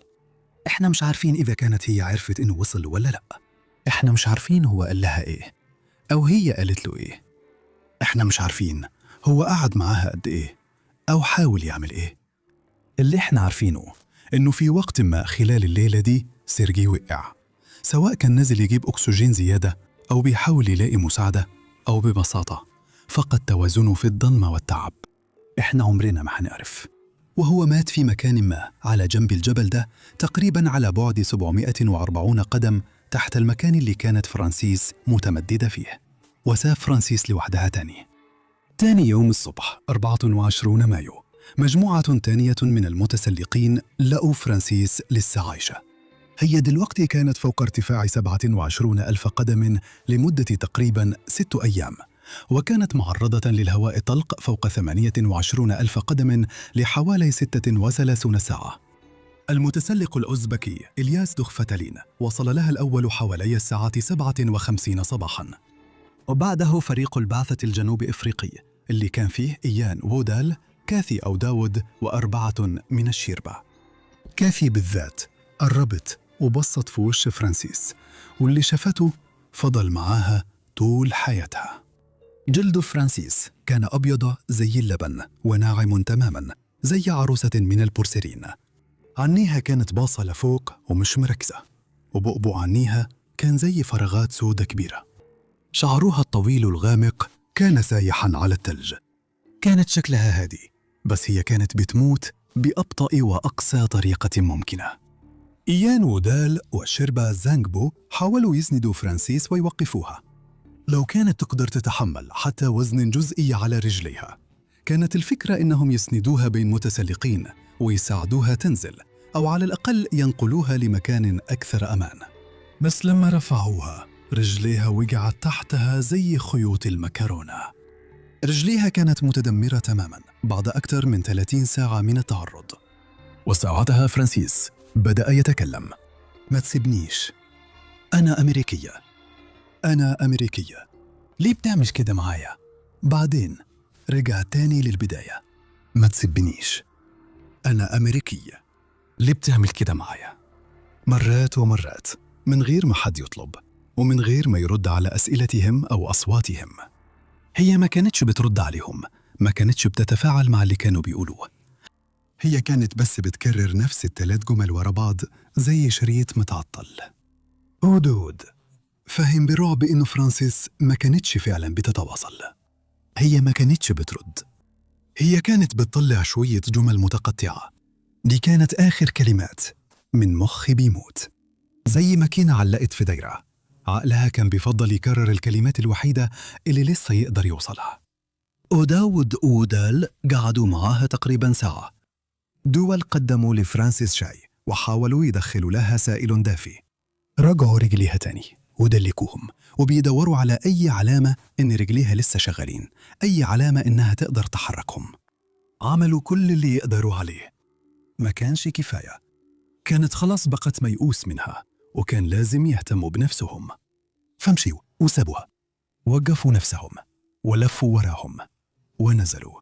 فرانسيس كانت لوحدها تاني بتتفرج على الناس وهم بيمشوا وبيسوبوها للمرة الثالثة في 24 ساعة.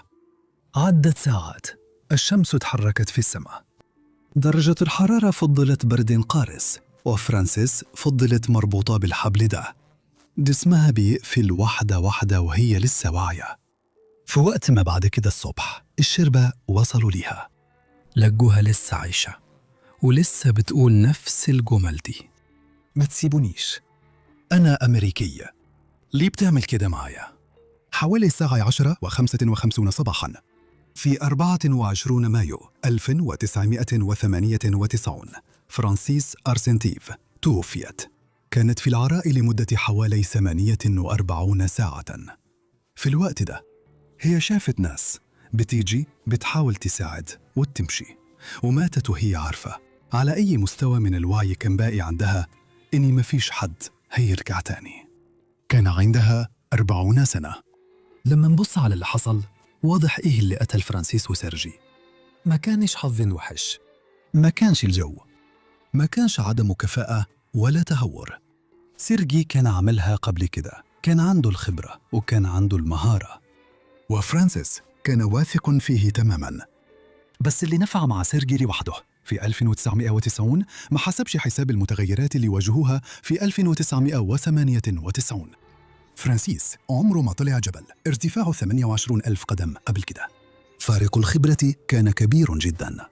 لما وصلوا لمحاولة القمة الثالثة يوم 22 مايو كانوا قضوا وقت طويل جداً في منطقة الموت. الوصول المتأخر للقمة أجبرهم ينزلوا من غير تخطيط. النزول اللي من غير تخطيط سبب تفرقهم، والتفرق ده أدى للموت. على إيفرست النجاح بيبقى بالشكل ده: الجو مستقر والحبال متثبتة، القمة قريبة والطابور بيتحرك. دون كاش بيعمل بالظبط اللي المفروض يعمله، مش بيهلع، مش متأخر عن المجموعة، هو بس مستني. بس فوق 26,000 قدم الانتظار مش حاجة عادية. كل دقيقة بتكلف جسمك حاجة مش هيعرف يعوضها. هنا فوق الوقت هو الأكسجين، والأكسجين هو البقاء. الطابور اللي قدامه بيبطأ وبعدين بيقف. من أول نظرة مفيش حاجة باينة غلط، مفيش عاصفة، مفيش انهيار، مفيش حالة طوارئ، وده بالظبط اللي بيخلي اللحظة دي مرعبة بشكل لا يصدق. في نهاية القصة دي هتفهم إزاي إنك حتى لو اتبعت كل القوانين على جبل إيفرست ممكن تلاقي نفسك محبوس ومفيش طريق للنزول.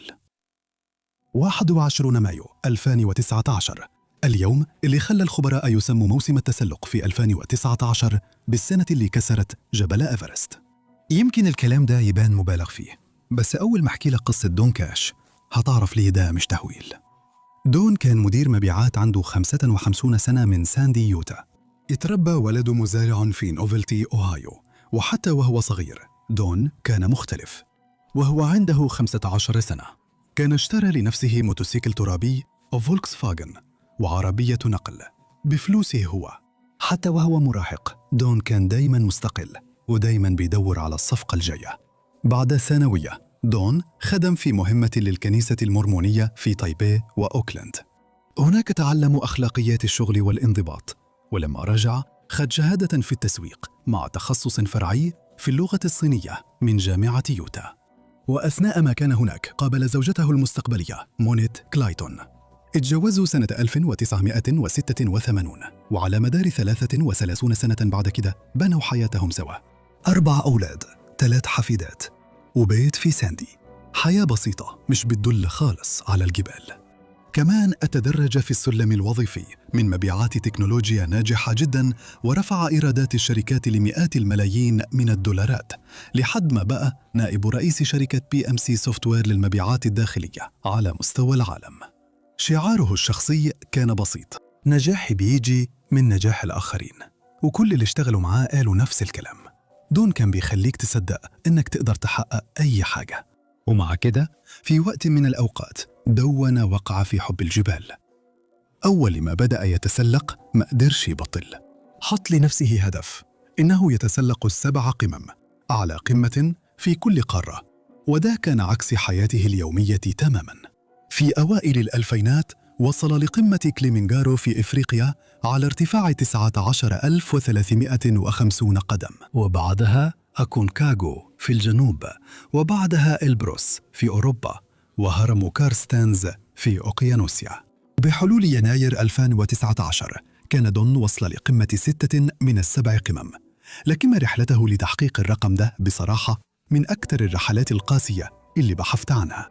على سبيل المثال في دينالي في ألاسكا على قمة في أمريكا الشمالية، محاولة دون للوصول للقمة أخذت وقت أطول بكتير من المفروض، لأن دون مش رياضي بالفطرة. هو ما كانش سريع، لكن كان عنده حاجة تانية. ابنه تانر وصف أسلوب تسلق والده بالطريقة دي بعدين: هو مش شخص سريع بس عمره ما بيوقف، هو بيشتغل بجد جدا. وعلى دينالي الإصرار ده خلاه يوصل للقمة، بس كمان خلاه يفضل فوق وقت طويل. ولما بدأ ينزل الضرر كان حصل خلاص.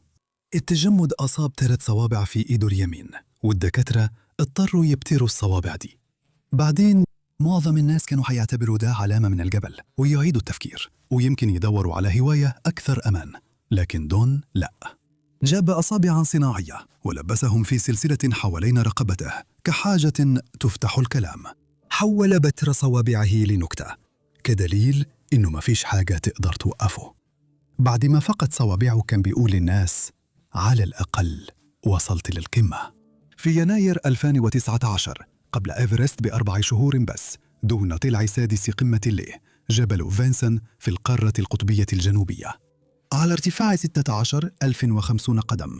ده أعلى قمة في القارة، وواحد من أكثر الجبال المعزولة في العالم. متسلق اسمه بيتر لوري من كولورادو كان في البعثة دي. هو ودون شاركوا خيمة أثناء التسلق، وعلى فينسون حصل تاني نفس اللي حصل قبل كده. المرة دي أضمة الصقيع أصابت مناخير دون. بيتر كان بيتفرج والنسيج بدأ يموت. هو قال بعدين إن دون فعلياً ودع مناخيره وكمل التسلق عادي. النمط كان واضح، دون كان دايماً بيضغط على نفسه ويتجاوز حدود قدرته.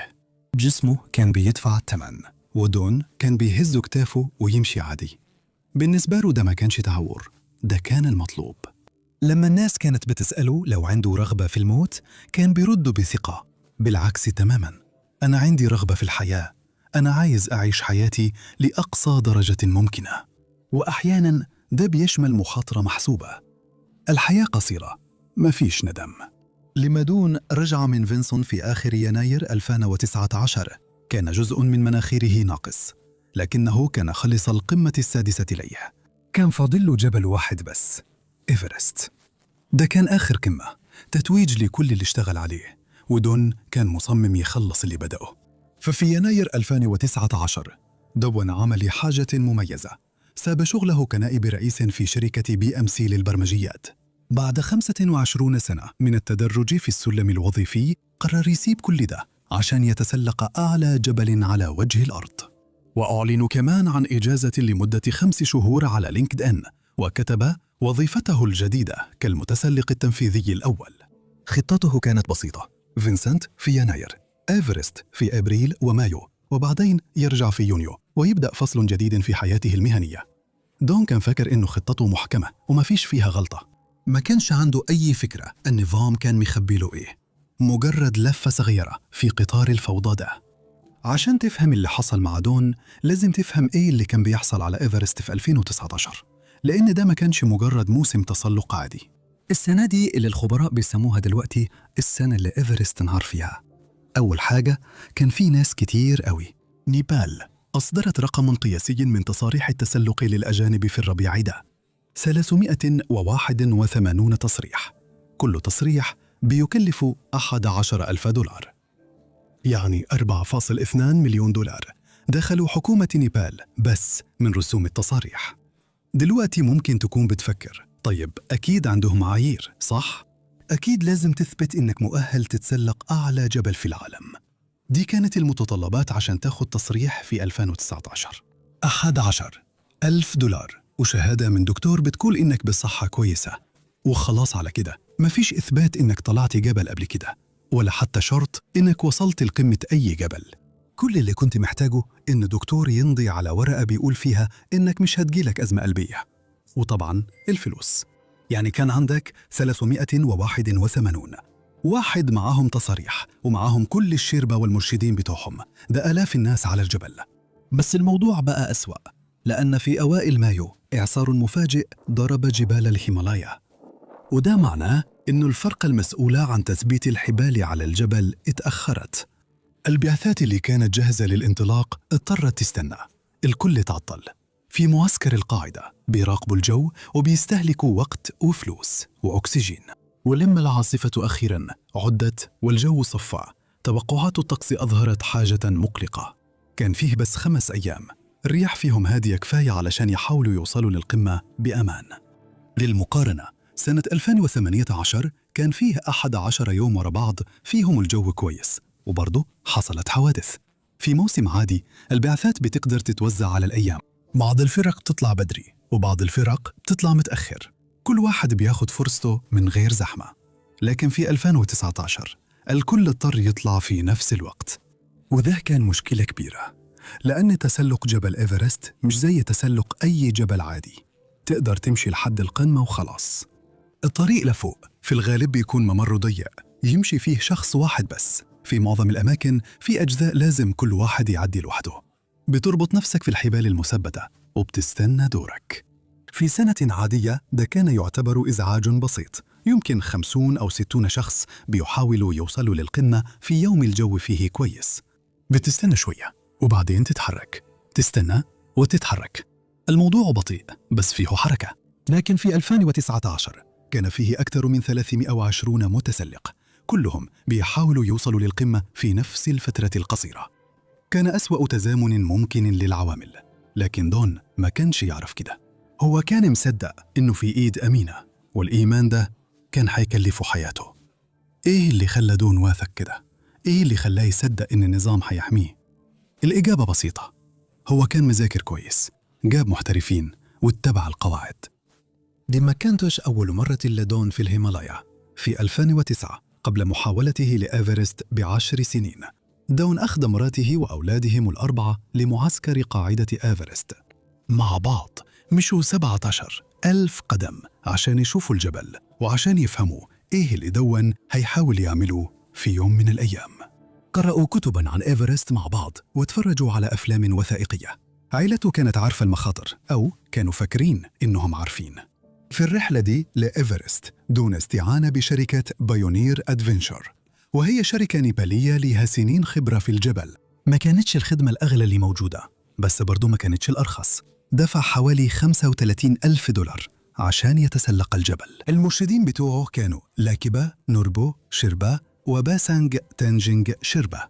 الاتنين دول كانوا متسلقين محترفين وعندهم خبرة، وطلعوا قمة إيفرست أكتر من مرة. في الليلة اللي قبل ما يسافر نيبال في أوائل 2019 دون كتب آخر حاجة في دفتر الامتنان بتاعه. كتب: النهاردة أنا ممتن لعيلتي، لو ده كان آخر تدوينة، امتنان ليا، عشان لو حصل لي حاجة وحشة في إيفرست أنا عايز الكل يعرف. أنا بحب مراتي وولادي وكل عيلتي وأصحابي قد إيه.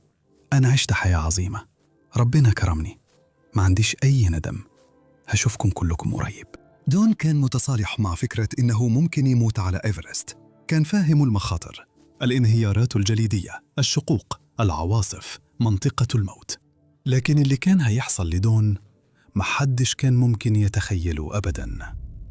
21 مايو 2019 المساء، المعسكر الرابع عند ساوث كول على ارتفاع 26,000 قدم فوق سطح البحر. دون وقف برا، خيمته بيشيك على معداته للمرة الأخيرة.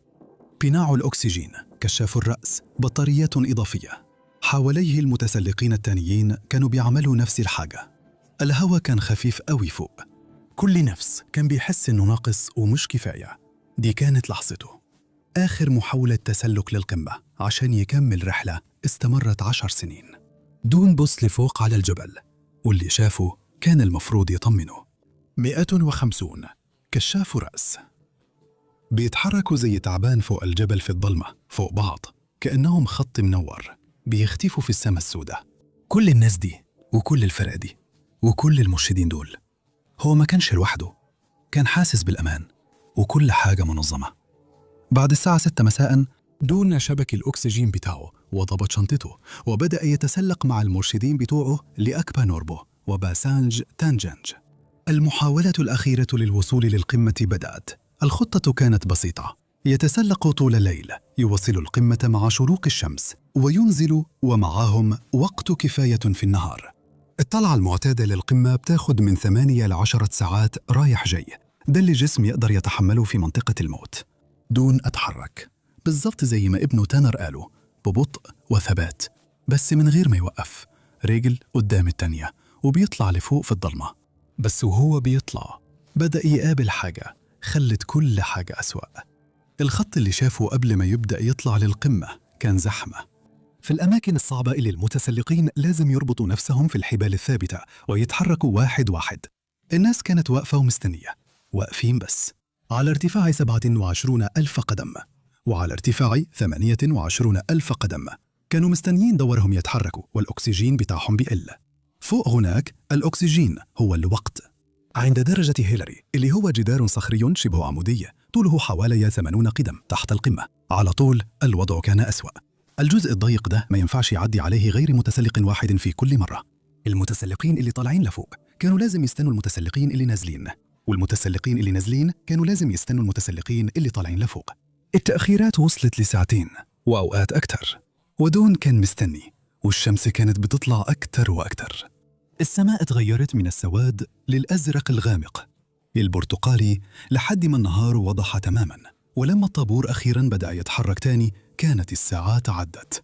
بعض المتسلقين رجعوا، لكن دون كمل التسلق عشان القمة كانت قدامه، بس باقي كام 100 قدم.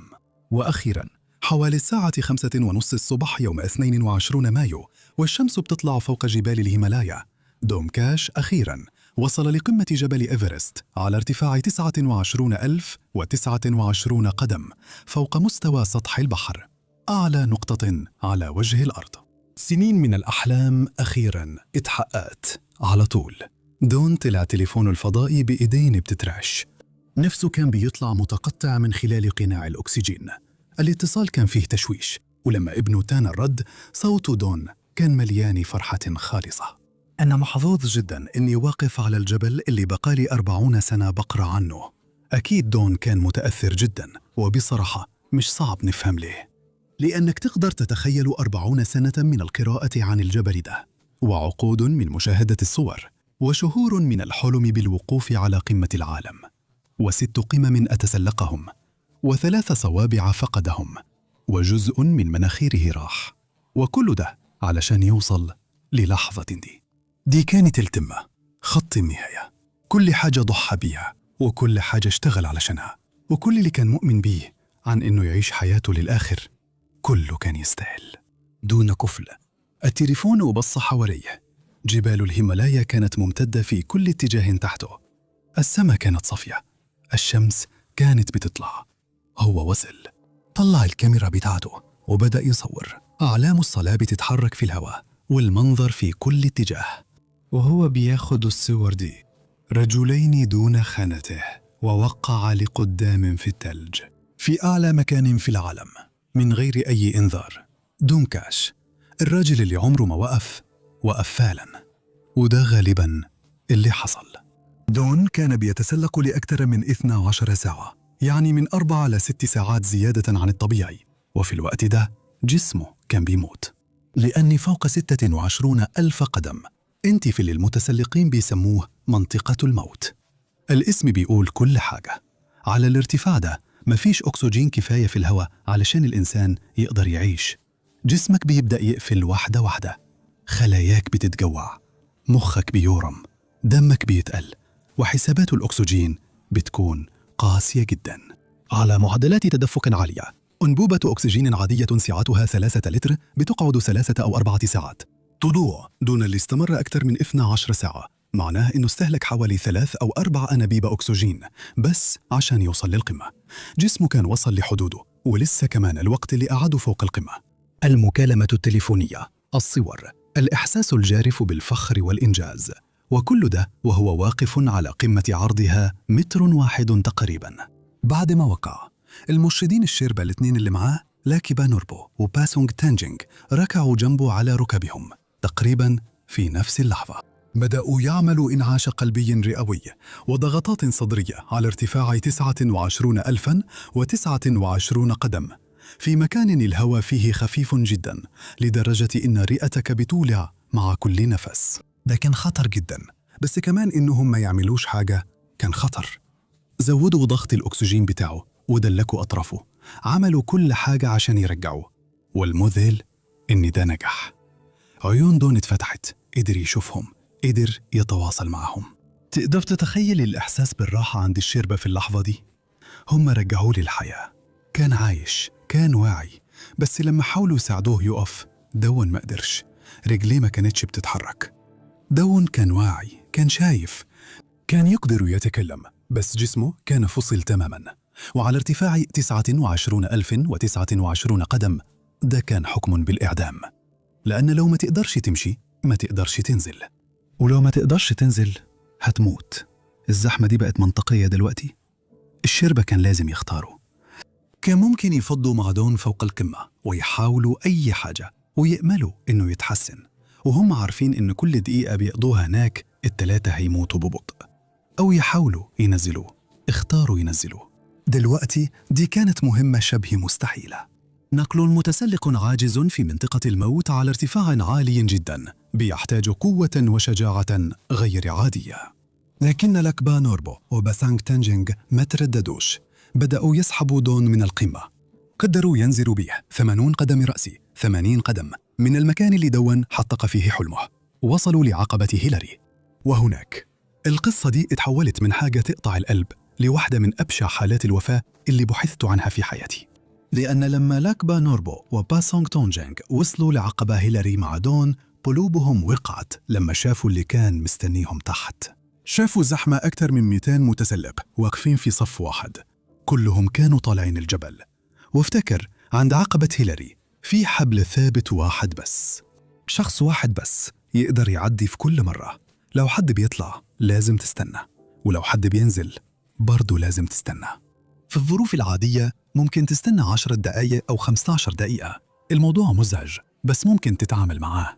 بس المرة دي أكثر من 200 متسلق كانوا بيحاولوا يعدوا من نفس الجزء الضيق، ولاكبا نوربو وباسانغ تانجينغ ما قدروش يتحركوا من وسطهم، ما قدروش يزقوا نفسهم ويعدوا، ما قدروش يشيلوا دون حوالين الصف. الطريق الوحيد للأمان كان مقفول، فاستنوا دورهم. ودون كان ممدد على الثلج بينهم على ارتفاع 28,770 قدم. في منطقة الموت، شركة بايونير أدفنشر قالت بعدين إنهم استنوا دورهم على الأقل ساعتين. ساعتين. فكر في معنى ده. المعسكر الرابع اللي فيه مأوى وإمدادات طبية وفرصة يثبت حالة الدون كان على بعد 2700 قدم تحتهم بس. في الظروف العادية النزول ده بياخد من 4 ل6 ساعات، بس هم ما قدروش يتحركوا، مش بسبب ظروف طبيعية لكن بسبب حوادث سببها البشر. وأثناء ما كانوا مستنيين دون كان بيموت. الشيربا عملوا كل اللي يقدروا عليه، ادوا دون الأكسجين بتاعهم، وضحوا بفرصة نجاتهم عشان يحاولوا ينقذوه. حاولوا يدفوه على قد ما يقدروا وسط الرياح القاسية، كانوا بيتكلموا معاه، حاولوا يخلوه صاحي. لكن الحقيقة القاسية لمنطقة الموت إنه جسمك يقدر يعيش هناك لفترة محدودة بس. ودون كان فوق ارتفاع 26,000 قدم لأكثر من 12 ساعة. حرارة جسمه كانت بتقل. البرد على الارتفاع ده مع الإرهاق كان بيخلي جسمه يقفل جهاز ورا التاني. الشربة كانوا بيطمنوا عليه باستمرار وبيحاولوا يخلوه صاحي، لكن مع مرور الدقايق والساعات كانوا شايفينه بيضعف. كانوا بيتمنوا إنه يفضل صامت، لأنه ده كل اللي يقدروا يعملوه. كانوا بيأملوا إنه الطابور يتحرك ويقدروا ينزلوه للمعسكر الرابع قبل ما يفوت الأوان، بس الطابور ما كانش بيتحرك بسرعة كفاية. وبعدين في وقت ما خلال الساعتين اللي كانوا مستنيين فيهم، دون وقع للمرة الثانية. الشربة بدأوا يعملوا إنعاش قلبي رئوي تاني على طول، ضغطات صدر تاني، أكسجين تاني، كل اللي عملوه قبل كده رجعوا للحياة أول مرة، لكن المرة دي مفيش أي استجابة. عيون دون ما فتحتش، صدره ما ارتفعش، جسمه ما استجابش. المرة دي كانت النهاية. دونالد لين كاش توفى عند خطوة هيلاري على بعد 80 قدم من المكان اللي حقق فيه حلم عمره 40 سنة، وعلى ارتفاع 2700 قدم فوق منطقة الأمان. هو ما ماتش بسبب انهيار جريدي، ولا من سقوط، ولا من عاصفة، ولا من أي خطر كان مستعد له أو متصالح معه. هو مات في زحمة مرور على جبل إيفرست وهو واقف في الطابور وجسمه بيقف، واثنين من الشربة اللي خاطروا بحياتهم عشان ينقذوه كانوا بيتفرجوا عليه وهم عاجزين. النظام اللي أخذ منه 35,000 دولار وداه تصريح ما قدرش ينزله حي. الحاجة المحزنة إن دون ما كانش الوحيد اللي مات الموسم ده. موسم الربيع سنة 2019 قتل 11 متسلق على جبل إيفرست. 4 كانوا من الجنسية الهندية، و2 أيرلنديين، و2 أمريكان منهم دون، و1 بريطاني، و1 نمساوي، و1 نيبالي. والموتى دول كان في بينهم حاجة مقلقة مشتركة، أغلبهم ماتوا من الإرهاق ومن الزحمة على الطريق ومن نقص الأكسجين وهم واقفين في الطابور. بس في تفصيلة مؤلمة عن وفاة دون. فاكر بيتر لوري المتسلق اللي كان بيشارك دون الخيمة على جبل فينسون وشافه وهو بيودع مناخيره اللي تجمدت من 4 شهور؟ بيتر وصل قمة إيفرست يوم 23 مايو بعد وفاة دون بيوم واحد، وفي طريقه للقمة عدى على جثة دون اللي كانت لسه في البدلة السميكة بتاعته وجزمته نصها متغطي بالثلج، وما كانش عدى عليه 24 ساعة ميت. بيتر قال للصحفيين: كنت متوقع أشوف جثث من 5 أو 10 أو 20 سنة فاتت، مش من الموسم ده. ما حضرتش نفسيا إني أشوف ناس ماتوا من أقل من 24 ساعة. من 4 شهور بس كانوا قاعدين مع بعض في خيمة وبيحكوا لبعض قصصهم وبيحلموا بنفس الحلم. ودلوقتي بيتر كان بيعدي فوق جثته وهو طالع للقمة. ده اللي بقت عليه إيفرست. إزاي ده حصل؟ إزاي جبل اتسلق آلاف المرات يتحول لفخ موت؟ الإجابة مش في الجبل، الإجابة في الاقتصاد. وزارة السياحة في نيبال مش بتقيس النجاح بعدد المتسلقين اللي بيرجعوا أحياء. هم مش بيتابعوا ده، لكن بيتابعوا الإيرادات. السياحة بتمثل حوالي 7% من إجمالي الناتج المحلي لنيبال. ده معناه إن فيه من 40,000 ل 50,000 عامل موسمي أرزاقهم معتمدة على إيفرست. الحكومة النيبالية كسبت 4.2 مليون دولار من التصاريح في 2019، بس ده مجرد البداية. المتسلقين بيصرفوا فلوس على المرشدين، المعدات، الحمالين، الأكل والسكن. التأثير الاقتصادي الكلي بيوصل لمئات الملايين من الدولارات. فلما الناس بتسأل ليه نيبال مش بتطبق شروط أشد، الإجابة بسيطة: هم مش قادرين يتحملوا ده. كل قيد بيضيفوه بيكلفهم فلوس، كل متسلق بيرفضوه يعني خسارة في الإيرادات، واللي بلد متوسط الدخل السنوي فيها حوالي $100. ده مش قرار يقدروا ياخدوه بسهولة. المشكلة دي بتبان في طريقة نيبال في تطبيق القوانين، أو بالأصح في عدم تطبيقها. بعد وفيات 2019 نيبال أعلنت عن قواعد جديدة. المتسلقين هيحتاجوا يثبتوا إنهم وصلوا قمم أعلى من 18,000 قدم، وشركات الإرشاد لازم يكون عندها خبرة 3 سنين في تنظيم رحلات على ارتفاعات عالية. الكلام كان شكله مبهر وجدي، وكأن نيبال أخيراً بدأت تأخذ السلامة بجدية. بس بعض الخبراء سموها مسرحية تنظيمية، يعني اقتراحات شكلها إجراءات فعلية لكن من غير ما يتغير أي حاجة فعلياً. وكانوا عندهم حق.